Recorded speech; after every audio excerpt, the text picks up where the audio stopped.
Boa noite. Ele é, sem dúvida, o mais extraordinário personagem da história da humanidade. Devotado hoje por bilhões de fiéis em todo o planeta.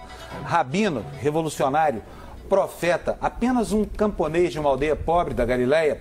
Afinal, quem foi Jesus de Nazaré? O que a história e a arqueologia podem nos contar sobre a sua vida e o tempo em que ele viveu? As últimas descobertas. E para fazer essa viagem no tempo e na história, o Canal Livre de hoje ouviu historiadores, teólogos e arqueólogos. E recebe aqui no estúdio o filósofo Mário Sérgio Cortella. Ele é professor da Pontifícia Universidade Católica de São Paulo e durante mais de 30 anos atuou na teologia. Comigo aqui na bancada os jornalistas Fernando Mitre e Antônio Teles.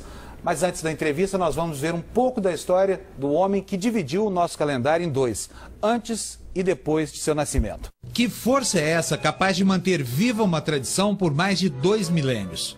Na origem de tudo, um homem humilde sobre cuja vida pouco se sabe do ponto de vista histórico. Mas hoje, 2 bilhões de seres humanos têm como referência o legado moral a ele atribuído. Apesar de todas as buscas da arqueologia, da história e da antropologia, ainda há poucos indícios documentais sobre a existência concreta do personagem mais importante da cultura ocidental.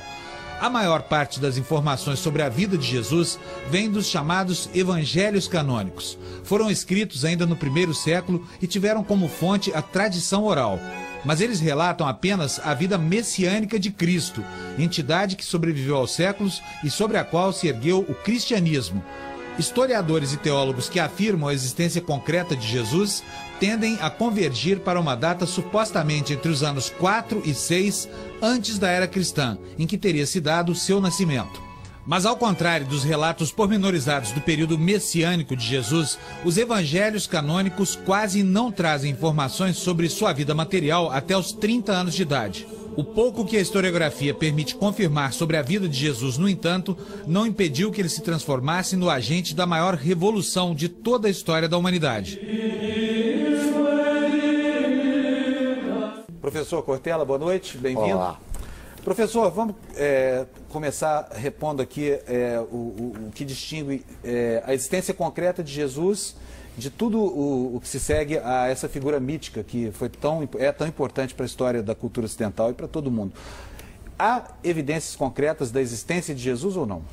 Interessante, porque você fala assim, essa figura mítica, mas por uma parte da humanidade ele é uma figura mística, ele não é uma figura mítica. Porque ao se falar em mito, há uma suposição, e algumas pessoas o fazem, de que ele não teve existência desse modo. Se eu olho como mística, isto é, aquele homem com presença religiosa, crença na existência, sem dúvida. Se eu olhar como mito, esse tema só vem à tona basicamente no século XIX. Aliás, por curiosidade, no início do século XX, em 1906, um grande homem chamado Albert Schweitzer, que foi inclusive Nobel da Paz em 1952, ele escreveu um livro chamado Em Busca do Jesus Histórico. Porque o problema de se Jesus existiu ou não como uma pessoa, né, e não apenas como uma ideia religiosa, vem no século XIX. Hoje, são poucos aqueles que afirmam que Jesus em si não existiu. Há controvérsia em relação ao modo, ao lugar, ao tempo, mas em relação à existência dele, Jesus de Nazaré, tal como você falou na abertura, quase não há mais polêmica. A discussão se dá em torno da noção de Jesus Cristo, isto é, o componente místico, né, que deixaria de lado essa percepção. Por isso, no ponto de partida, é importante que a gente compreenda que talvez como mito, o homem Jesus não é mais considerado, como já foi, né, no século XIX, uma parte do XX, basicamente, forçadamente um mito. Mas sim, isso, uma pessoa cuja percepção religiosa, ela atinge hoje mais de 2/3 da humanidade. Mas, professor, a personagem historiográfica de Jesus Cristo é bastante escassa, né? Sim. Só tem poucas linhas de 4 historiadores. E há uma contestação de estudiosos e arqueólogos de que talvez a existência real de Jesus fosse mais uma hipótese não comprovada do que propriamente uma realidade historiográfica. Então, o que não significa também muita coisa, porque o importante é a transformação que o cristianismo e é isso que eu dizia, que a figura agora, de Jesus... Com o Panuzzi eu lembrava exatamente essa ideia, quer dizer, temática sobre a existência real do homem, Jesus, ela não preocupará durante centenas e centenas de anos. Ela virá à tona quando a ciência do século XIX desenvolve também algumas ferramentas, entre elas uma arqueologia mais sofisticada, né, e que vai buscar a história do passado. Agora, quando nós olhamos a menção a cristãos, se você olha Tácito, Plínio Jovem, Flávio Josefo, né, você vai encontrar ali menção à ideia de cristãos, inclusive a ideia de algum Jesus, irmão de Tiago. Isso. Nós não podemos esquecer que a importância que nós oferecemos ao cristianismo, ela tem que ser olhada de agora para trás. Porque se nós olhamos, digamos, há quase 2000 anos, o impacto de uma religião que nasce numa pequena região do mundo romano, dentro de um império imenso, né, que é uma dissidência dentro da religião daquele povo na Palestina, ela não terá um impacto, digamos, não seria, para usar uma expressão direta, não seria uma notícia hoje. Né? Provavelmente, se nós tivéssemos nos meios de comunicação de agora, não seria noticiado, nem a morte, né? Menos ainda a história do nascimento. Ela se tornou a posteriori, depois, uma grande notícia, ou para usar um termo, né, grego que os cristãos usam, uma boa nova, né, uma boa notícia. Mas na origem não se teria. Nós temos que levar em conta também, Mitre, algo que é especial. A Palestina, especialmente Jerusalém, foi destruída no ano 70. Se acredita que Jesus tenha morrido por volta do ano 29, 30, aí alguns dirão, mas ele não morreu com 33 anos? Sim, mas se sabe que há um equívoco em relação ao ano, né, de nascimento. Não há o certo, provavelmente entre o ano 6... Ele nasceu, na verdade, 3 ou 4 anos antes de Cristo. Né? Jesus nasceu 3, 4 anos antes de Cristo. Mas Jesus teria morrido na revolta dos judeus? Não. O que eu quero dizer é outra coisa. Jesus deve ter morrido por volta do ano 29, 30 da era cristã. No ano 70, ou seja, algum tempo depois na história, muito pouco, Jerusalém foi destruída. E todos os templos e sinais daquele período no mundo judaico sofreram abalos por parte do ataque romano. Isso significa que uma parte também de uma eventual documentação que tivesse registrado aquela situação que aconteceu na Palestina, ela pode também ter desaparecido. E é bom lembrar que o primeiro evangelho foi escrito depois da destruição do templo. Exatamente. Portanto, muita coisa ligada à memória e muitas coisas ligadas a um histórico de uma personagem que você lembrava, né, Panunzio, talvez um impacto na humanidade, especialmente no campo mítico e místico.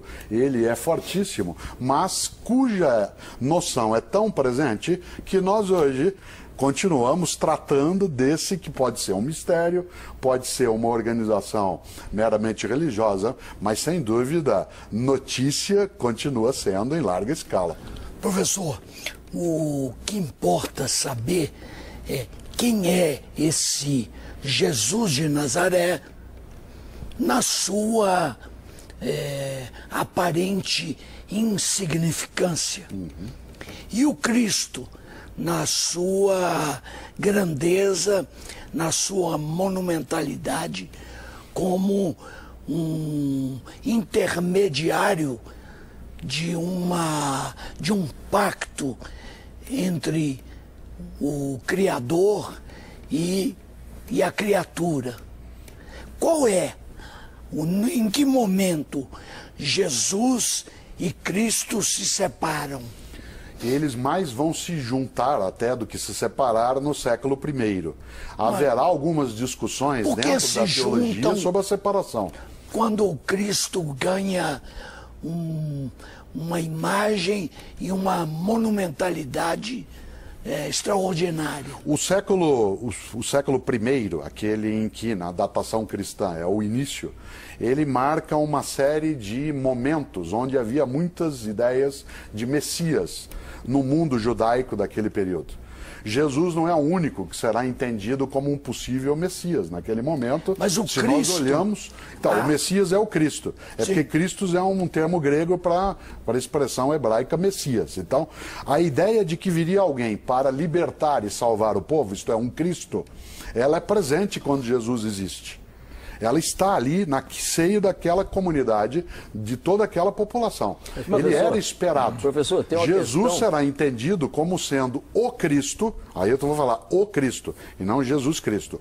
O Cristo por uma parcela das pessoas daquele momento. E depois, na história, assimilado como sendo o verdadeiro Cristo. Mas, professor, por essa aí parcela. É que está a questão. Jesus, né, tornado Cristo, ele teria operado, digamos, numa perspectiva ali dentro do judaísmo. Ele se tornou o Cristo mundial, o Cristo universal, a partir do trabalho de outra pessoa. Sim, claro, de Saulo, de Paulo. De São Paulo. Então, é possível pensar que Jesus quis transformar o judaísmo, quis aperfeiçoar o judaísmo, e ponto final. E São Paulo é que teve a grande visão de transformar Jesus Cristo no grande... Sem dúvida. Por isso que essa pergunta do Teles é muito importante. Quer dizer, em que momento há essa transição de um líder judaico, um rabi, um mestre, que encanta, no sentido duplo da palavra, as pessoas... A sua comunidade. Isso, a sua comunidade, quando que ele ganha o status... E eu pergunto, não seria São Paulo Sem o autor dúvida. disso? Quando Paulo, ele já depois da morte de Cristo, para ele, né, da morte de Jesus, para aqueles que não são cristãos, né, depois da morte de Jesus, Paulo, que é um cosmopolita, ele sai por aquele mundo, pega inclusive, entre aspas, carona no movimento do Império Romano e sai difundindo uma mensagem que vai construir a ideia de Cristo. As cartas de Paulo, elas antecedem a produção dos evangelhos. Embora a gente leia, né, numa Bíblia cristã, primeiro os 4 evangelhos e depois as cartas de Paulo, né, elas foram escritas antes dos evangelhos, o que significa que a construção, né, e volto ao Teles, da ideia de Cristo encarnado em Jesus e vice-versa, ela virá, sem dúvida, né, depois da morte dele, agora, com a construção teológica de Paulo.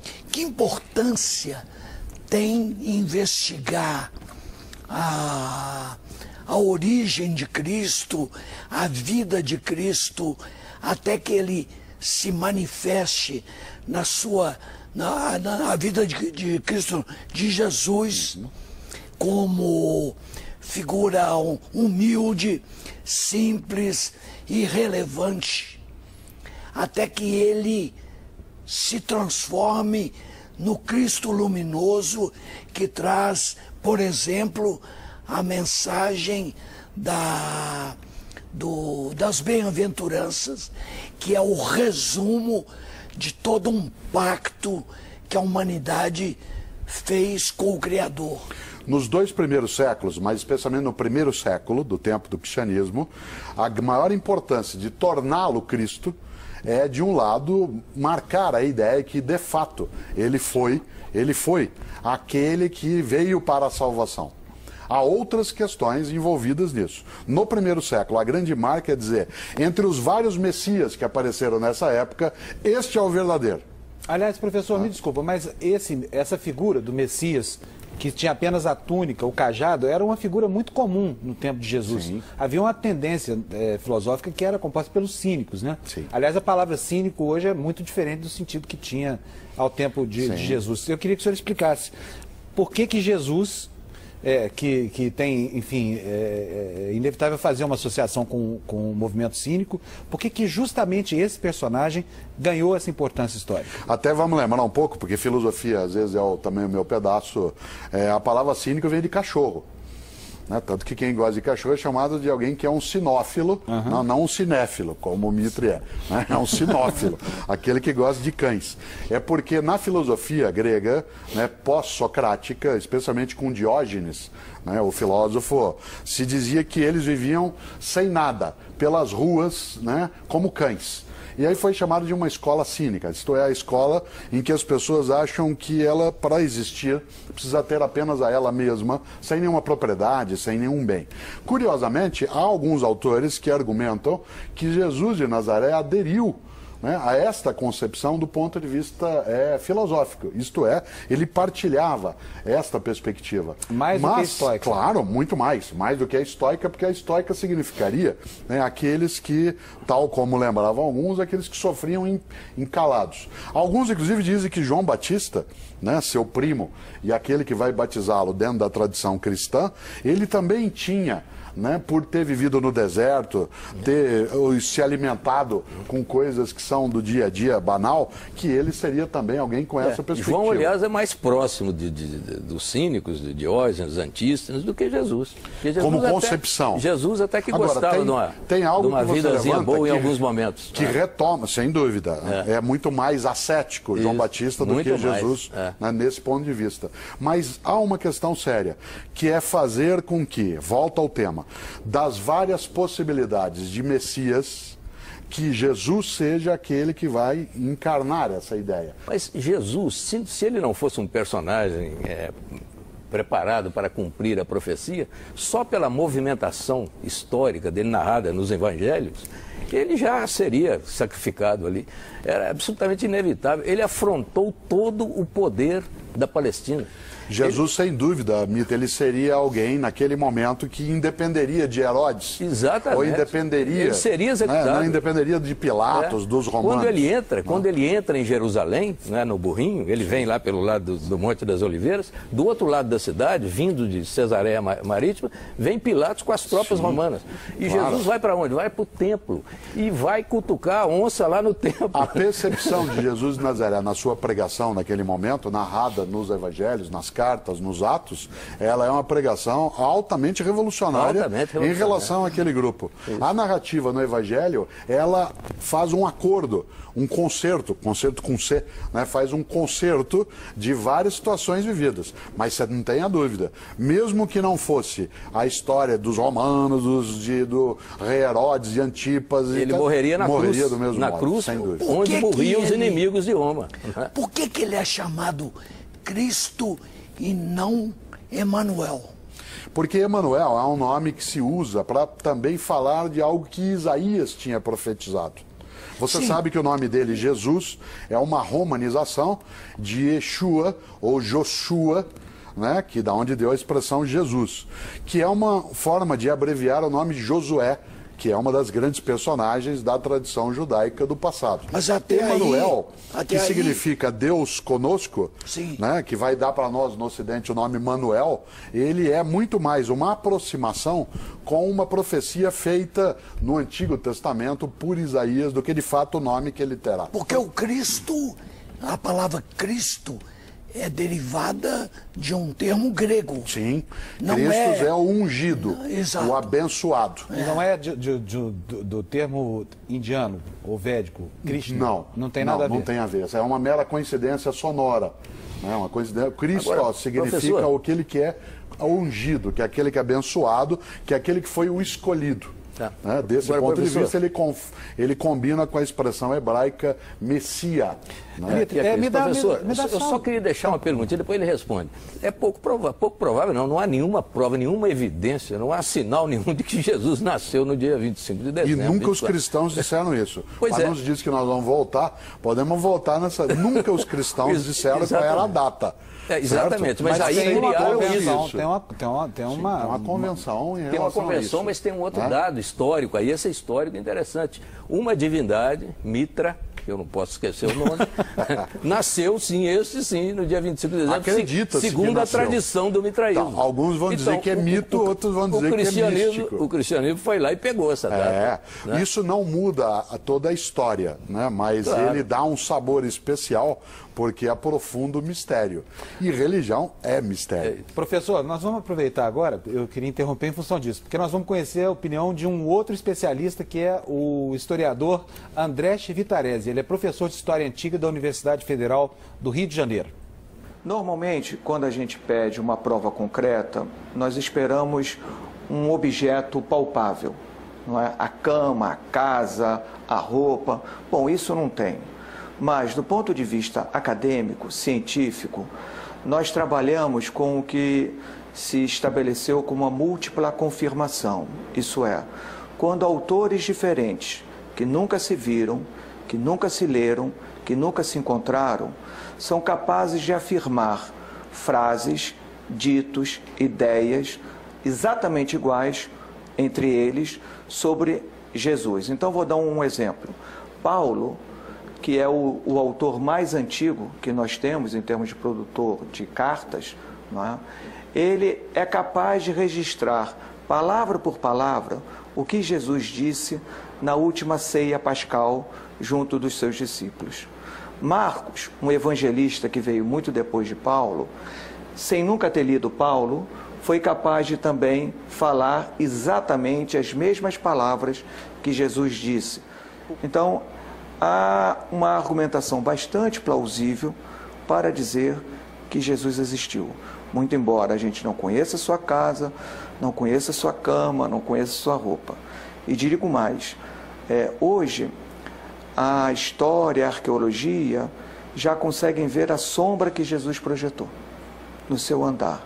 Ainda não chegamos nele, mas já conhecemos a sua sombra. E acho que a tendência, cada vez mais em que a pesquisa avançar, principalmente arqueológica, nós vamos chegar a Jesus. Mas aí, se acharmos, por exemplo, o túmulo de Jesus, como queria um cineasta europeu, acabou o fundamento do cristianismo. Claro. Quer dizer, evidência científica demais túmulo, pode não... Se achasse o corpo. a ossada, digamos. Agora, uma das coisas curiosas, para nós, quando se fala de achar o corpo de Jesus e, portanto, negar o Cristo ressuscitado, É o James Cameron, né? É o James Cameron, canadense, né, que falava disso. Você imagine que, mesmo naquela época, as autoridades judaicas daquele tempo, que queriam se contrapor àquela percepção que Jesus houvera incutido em uma parcela daquela população, se a ressurreição, que é a principal forma de elevar a divindade daquela crença, o quanto que esse túmulo com o cadáver deve ter sido procurado. Ademais, romanos tinham um hábito absolutamente política de Estado. Aquele que fosse executado e que tivesse muitos seguidores, o corpo dele era colocado para apodrecer, para que não se pudesse fazer o culto ao sepulcro, ao lugar onde ele fosse sepultado. Mas no caso de Jesus, José de Arimateia não resgatou o corpo dele da cruz? Mas não que os romanos iam deixar. Eles não tinham uma polícia assim tão ineficiente, né, em que daria para Arimateia pegar, ainda mais numa cidade, né, como Jerusalém. Né, não dava para você ir fazendo as coisas e, né, escondendo. Não era assim, quer dizer, chega lá no o Estado romano. O Estado romano era um Estado. O Arimateia seria uma prova de que ali no Sinédrio havia uma infiltração cristã bastante significativa. Eu acho que cristã Nicodemos, no outro evangelho vai aparecer Nicodemos, né? Que eu acho foi que não há um único cristianismo quando ele nasce, assim como não há uma única forma de prática do judaísmo no século I. Se nós olhamos, por exemplo, quando Jesus está na sua atividade, quando Jesus está na sua pregação e na sua vida, se ele está lá, você tem pelo menos 4 grandes grupos judaicos naquele momento de natureza religiosa e política. Os saduceus, os fariseus, os essênios e os zelotes. Quer dizer, esses 4 grupos convivem. E eles não são unívocos, não são o mesmo grupo. É provável que houvesse simpatizantes da ideia de Jesus de Nazaré junto a outros grupos. Jesus era judeu, praticava o judaísmo. Isso, mas há uma hipótese que Jesus teria sido zelote. Então, ele poderia ter sido zelote, que era o inimigo de Roma. A outra que diz que ele foi essênio, por isso que ele foi batizado por João Batista, que João Batista também o seria. Ou que Jesus, ele partilhava de algumas das coisas dos saduceus. Uma das coisas boas, né, é que esse mistério, ele abre muitas interpretações. Não há, do ponto de vista científico, uma única vertente, nem na teologia. Os saduceus não, porque os saduceus não acreditavam na ressurreição. Mas quem disse que todos os judeus acreditavam na ressurreição? Né? Você diz, não, nem todos, é verdade. Né? Mas talvez há ideia, alguns argumentos, que se ele foi saduceu, que a ideia da ressurreição pode ser muito mais compatível com a percepção dos islâmicos sobre Jesus. Porque os islâmicos acreditam que Jesus foi um profeta importante, que ele não era o Cristo e que ele não ressurgiu na prática, ele foi levado para os céus ainda vivo e outro morreu no lugar dele. Jesus, que os islâmicos chamam de Isa, tá? Ele não foi alguém que morreu. Ao contrário, em vida ainda, Deus, isto é, Alá, o levou para os céus. Então é essa múltipla possibilidade. Mas outros personagens bíblicos não considerados portadores da divindade também o foram. Sim, Elias, sim. Sim, tem outros, porque essa ideia de ser arrebatado, de ser levado, ela é muito comum nas religiões do passado. Bom, gente, eu preciso fazer agora o nosso primeiro intervalo. Canal Livre, hoje dedicado ao Jesus Histórico, volta já em um instantinho, não saia daí.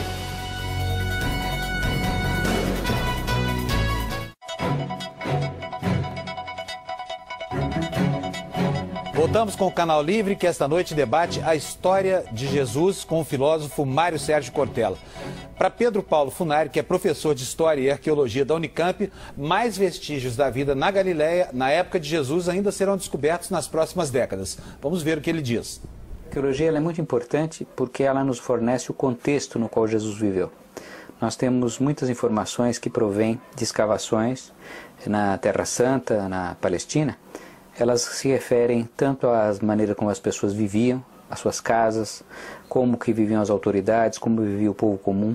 Na Palestina, a vida era ao mesmo tempo muito simples, porque a população local dos seguidores de Jesus eram pessoas analfabetas que viviam no campo, viviam de atividades muito simples como a pescaria, que eram os primeiros seguidores de Jesus, camponeses, mas ao mesmo tempo era uma sociedade muito complexa, porque havia cidades inclusive com uma população estrangeira que falava outra língua, que era o grego.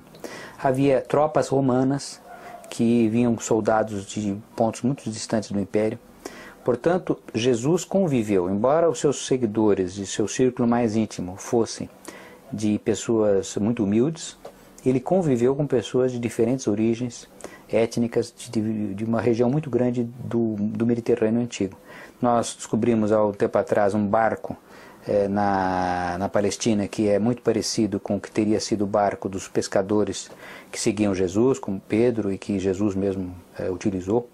Encontramos também vestígios de casas da Palestina, da época de Jesus, que não usavam telhas, e que explica, por exemplo, uma passagem do Evangelho que fala que um paralítico passou pelo telhado, quer dizer, na verdade não eram telhas, era um teto de palha que podia ser facilmente retirado.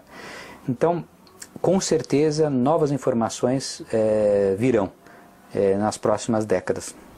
Agora, para quem crê, para quem acredita em Jesus, no Cristo, essas descobertas que se anunciam não podem acabar fazendo com que Jesus fique menor do que Cristo, evidentemente, no futuro? Acho que não, por uma razão, Panunzio. Os evangelhos, eles são textos de reverência, não são textos históricos.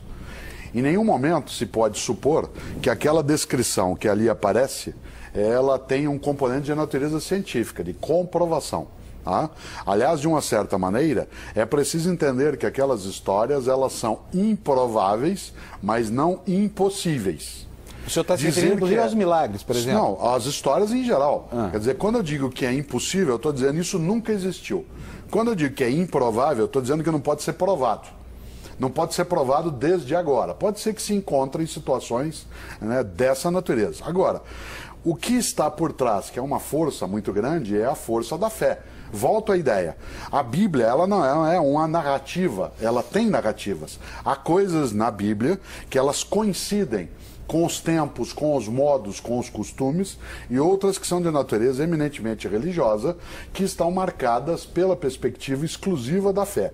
Algumas pessoas acreditam que o texto bíblico ele é literal, isto é, ele é mesmo aquilo que aconteceu. Mas isso não é consenso dentro das várias formas de cristianismo, nem hoje, nem na história. Professor, do ponto de vista dos evangelhos, se pegar o primeiro evangelho, que foi aquele escrito mais próximo do evento, quer dizer, Marcos escreveu 40 anos depois, né, mais ou menos ali na época da Revolução, da tentativa de Revolução, que foi em 66, não é? Então, sob aquela influência, mas ele conviveu com muita gente que viu Jesus, que pode ter testemunhado. É possível, e os outros evangelistas beberam muito na fonte de Marcos, é possível entender o evangelho de Marcos como aquele de maior credibilidade do ponto de vista historiográfico? É provável que ele contenha a influência mais forte, inclusive porque tanto o Evangelho de Lucas quanto o de Mateus, eles têm sim o Evangelho de Marcos como referência.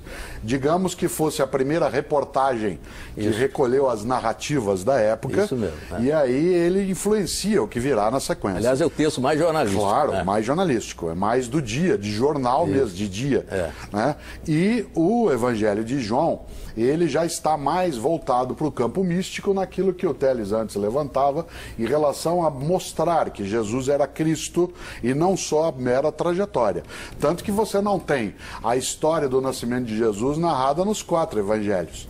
Só um deles, que é Mateus, vai falar da visita de magos e assim por diante.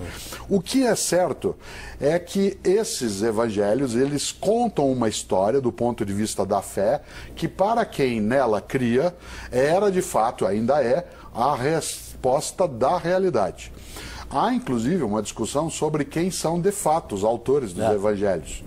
Pode ser, inclusive, que, embora seja o Evangelho segundo Marcos, que seja uma homenagem ao apóstolo Marcos e uma comunidade resolveu batizar com esse nome. Há dúvida, né, hoje quase certa, que o João do Evangelho não é o mesmo do Apocalipse e não seria o mesmo discípulo amado. Quer dizer, existe uma série de situações... Ele se auto-intitula discípulo muito amado. Eu sei, mas não se supõe que necessariamente ele seja o mesmo. Podem ser 3 pessoas diversas e, eventualmente, o autor de um evangelho não necessariamente é uma pessoa. Ele pode ser um coletivo, uma comunidade que o faz. Não há essa certeza. Não então, há documentação que traga isso dizendo, não, este Marcos é o apóstolo Marcos que conviveu com Jesus e escreveu desse modo. A fé de muita gente acredita nisso.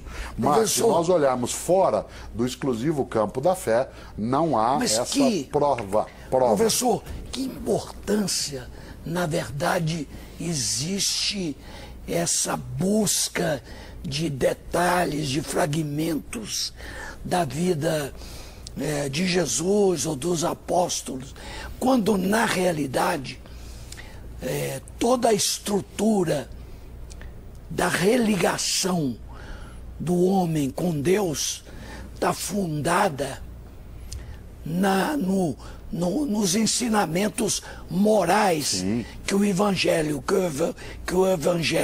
trouxe e que pouco importa de que maneira chegaram.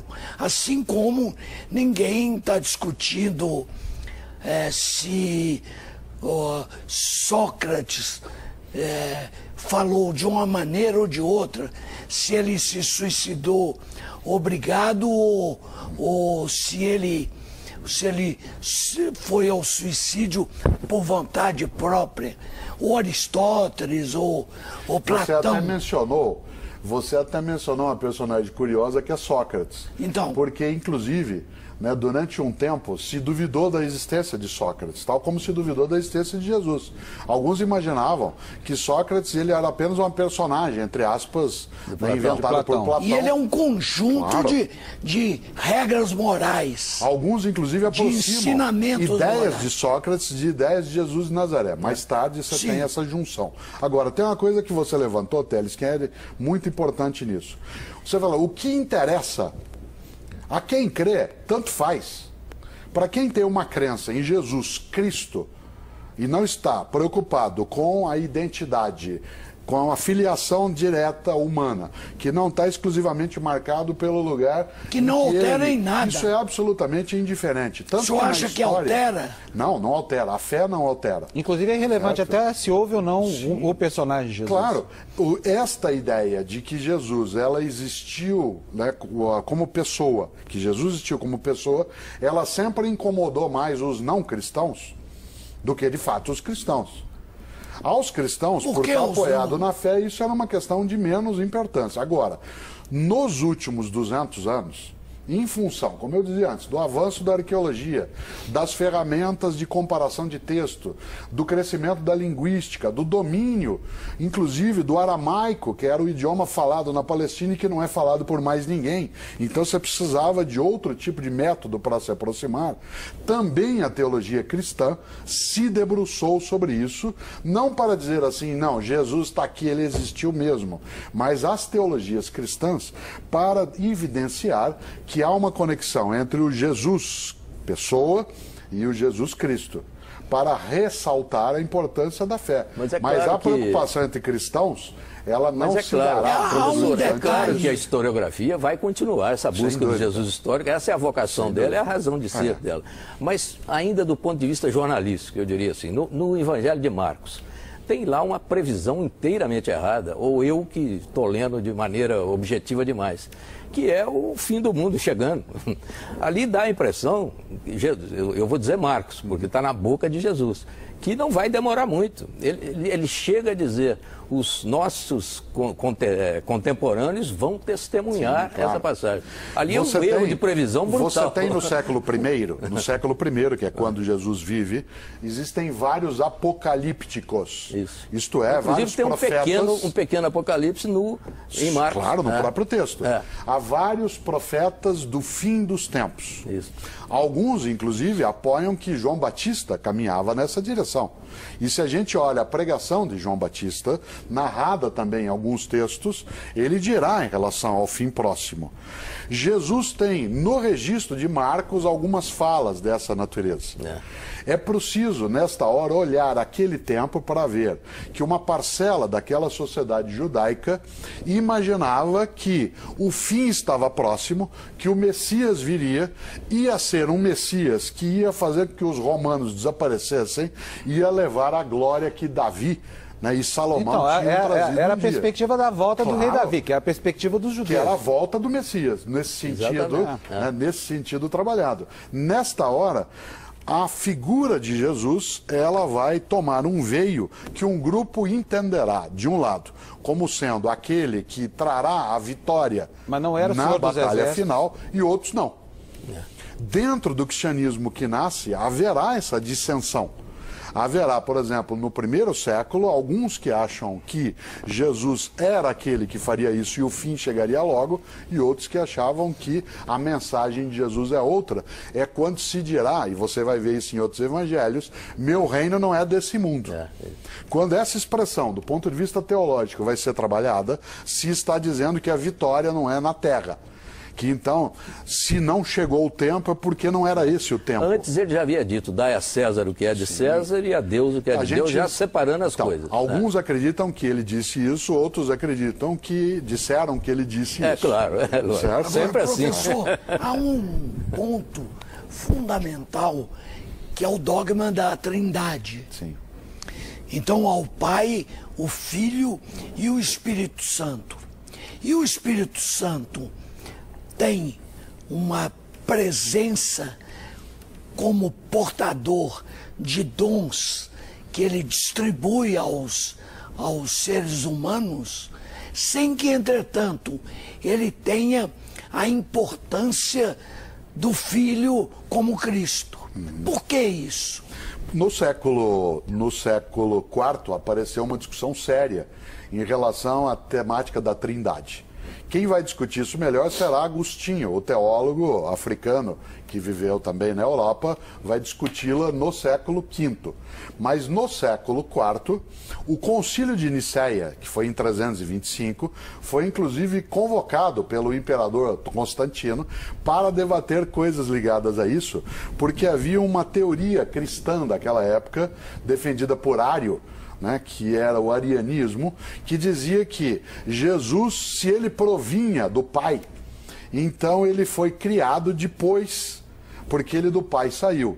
Se assim era, então ele não era tão eterno quanto o Pai. E o Espírito Santo disso decorria. Agora, essa discussão em Nicéia... O Espírito Santo é uma divindade feminina? Não se trabalha a noção de uma divindade. Na teologia cristã, existe uma única divindade consubstanciada, ou seja, da mesma substância, com 3 pessoas. Não são 3 divindades. Em nenhum momento na teologia cristã acatada na história aparece essa percepção.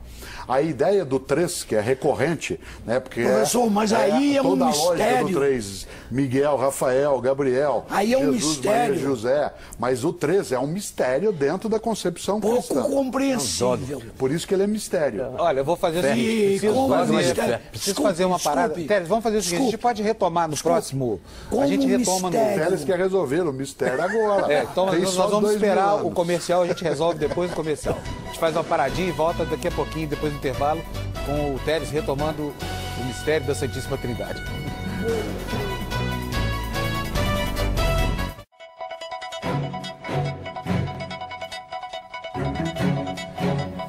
Estamos de volta para o último bloco do Canal Livre desta noite, hoje discutindo a vida do personagem histórico de Jesus de Nazaré.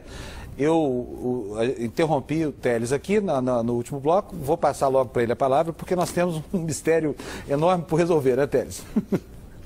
Professor, com autorização do Panúzio, eu volto à questão da Trindade do Espírito Santo e do Espírito Santo. Primeiro, eu não me recordo de nenhum momento em que o Cristo tenha se referido à Trindade. Segundo, não me recordo também que ele tenha se referido ao Espírito Santo. Fala-se várias vezes em espírito.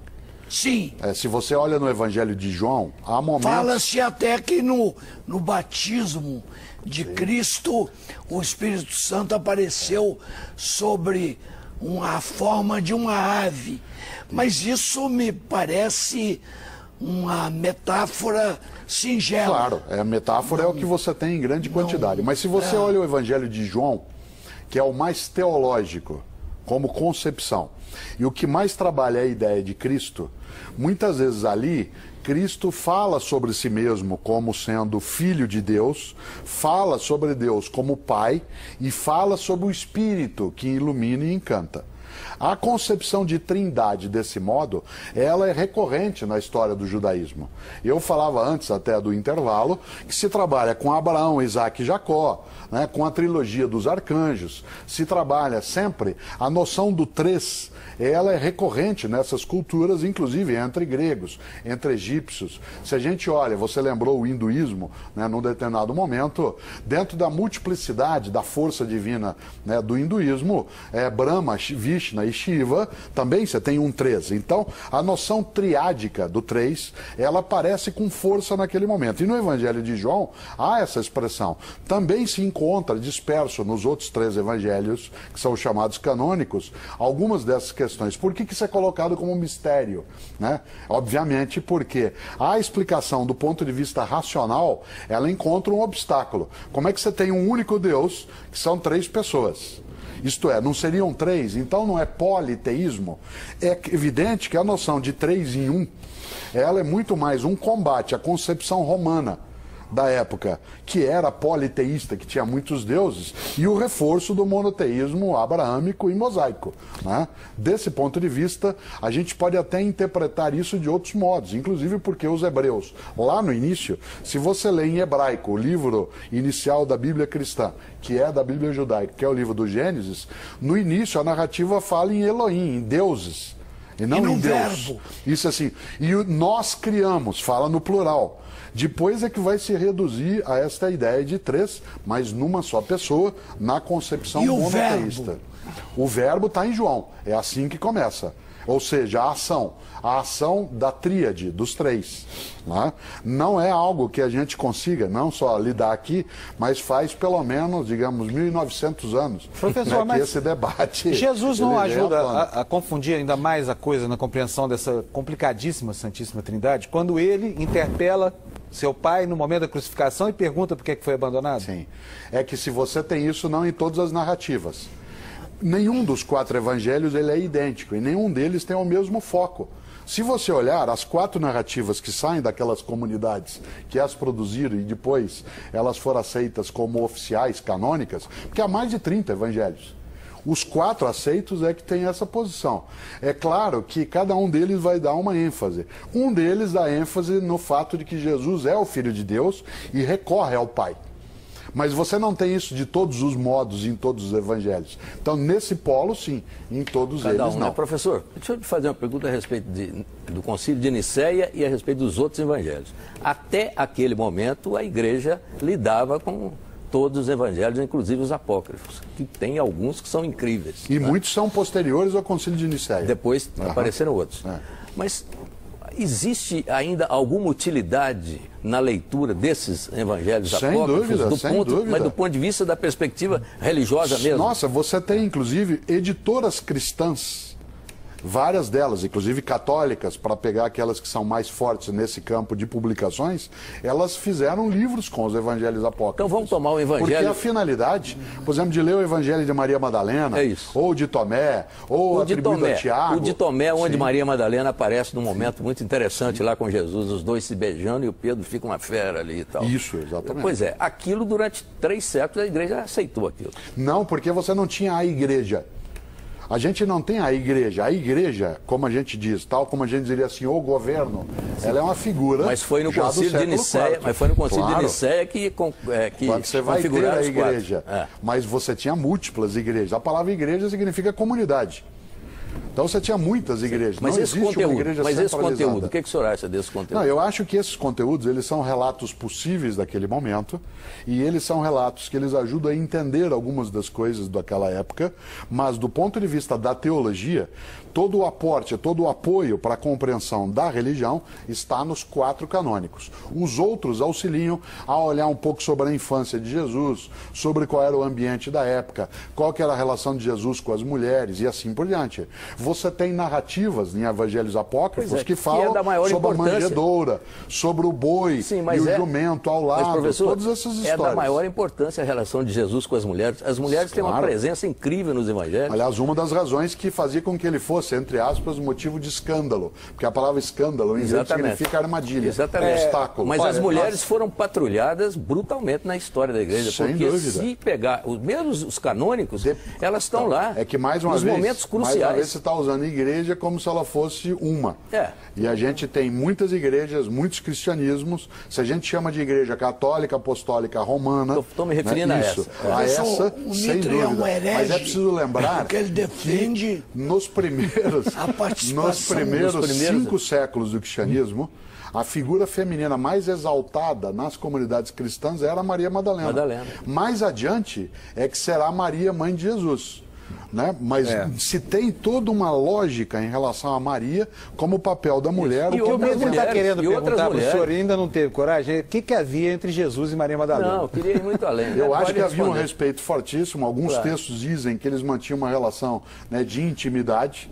Essa intimidade poderia ser aquela intimidade quase sexual. impossível. Alguns textos diriam que sim, mas não nos evangelhos apócrifos. O que se dizia em alguns relatos é que Jesus às vezes osculava, beijava, isso dava ciúme em outros, a Maria Madalena na boca. Agora, esse não era um gesto de natureza sexual. Mas São Pedro ele não beijava na boca, né? Então tem a diferença. Então, esta lógica entre 2 homens, ela não era a mesma que entre um homem e uma mulher. Agora, esta questão, ela é algo que passa lateralmente no dia a dia, né, do cristianismo. Quando a gente olha, vez ou outra vem à tona esse debate sobre se ele foi casado com ela. Isso. Os evangelhos aceitos na teologia cristã dizem que não. Não, agora, as mulheres têm uma presença, viu, Panudo? As mulheres têm um outro tipo de presença no Evangelho, que é a presença da coragem. As mulheres são muito mais corajosas do que os homens. Claro, foi para uma mulher que Jesus se manifestou a primeira vez, foi a samaritana. E foi para uma mulher que ele manifestou, foi Maria Madalena, na hora da crença da ressurreição. Exatamente, e os apóstolos todos fugiram no dia da crucificação e as mulheres estavam lá. Gente, professor, o senhor me responda com autorização. Não, pode seguir.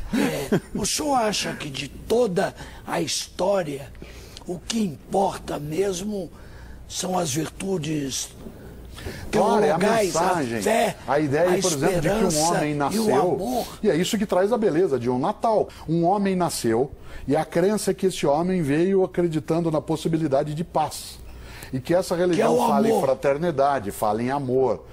A ideia histórica em si, ela fica em segundo plano dentro dessa mensagem. E a virtude, esperança? sem dúvida, a virtude da esperança, a virtude da fraternidade, da solidariedade. É Olha, isso que importa. antes O do restante circunda a mensagem principal. Senão a gente não pararia, né, uma parte da nossa vida para olhar também esse mistério. Enquanto eu ainda tenho tempo, quero mostrar para vocês o que diz o professor de Ciência da Religião da PUC de São Paulo, Pedro Lima Vasconcelos. Então, há referências em vários documentos de historiadores romanos, um escritor judeu chamado Flávio Josefo, além da vasta literatura produzida pelos seguidores e seguidoras de Jesus, né, dando conta de uma personagem que viveu na Galileia, foi crucificado em Jerusalém, na época de Pôncio Pilatos.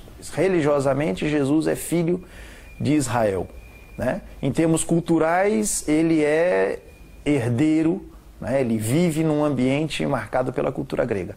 E política e militarmente a dominação é romana. Um filho de Israel, né? Filho das tradições de Israel, né? Um líder, do ponto de vista sociológico, a gente o chamaria de um líder carismático. Seus seguidores e seguidoras descobrem nele palavras que ressignificam a vida, as próprias vidas, dão outro rumo às próprias existências.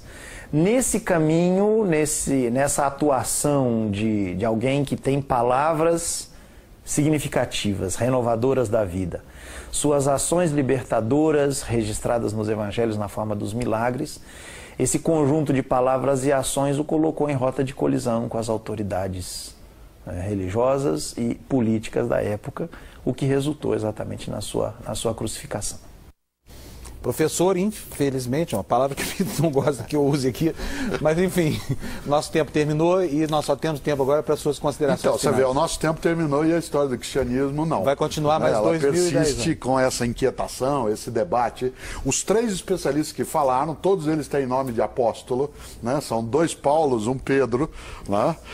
Aliás, um André, um Pedro e o Pedro Paulo, que é o Funário e tal. Isto E impacta. são 2 apóstolos. Claro, Né? Santo Antônio, né? São Fernando, E São né? Fábio, São Fábio. modestamente. Não tem São Mário, mas tem São Sérgio, quer dizer, esta lógica. São Fernando, que que era o alguns- nome verdadeiro de Santo Antônio. que alguns chamam de santo, outros não usam a ideia de santo. Tudo isso envolve nós. Temos isso como uma história de beleza que precisa ser olhada com o respeito de quem é cristão e quem não é. Pela beleza que ela carrega, porque não há nela, na mensagem original, não há um anúncio de violência, não há um anúncio de morte, a capacidade de convivência. A história trouxe isso em várias situações, mas na mensagem original é uma mensagem de paz, alegria, fraternidade e, claro, de vida eterna. Olha, muito obrigado pela sua presença aqui no Canal Livre mais uma vez. O Canal Livre de hoje fica por aqui. Nós agradecemos a presença, então, do filósofo Mário Sérgio Cortella no programa. A você também, muito obrigado pela sua audiência. Uma ótima semana. No domingo que vem tem mais Canal Livre aqui. Tchau.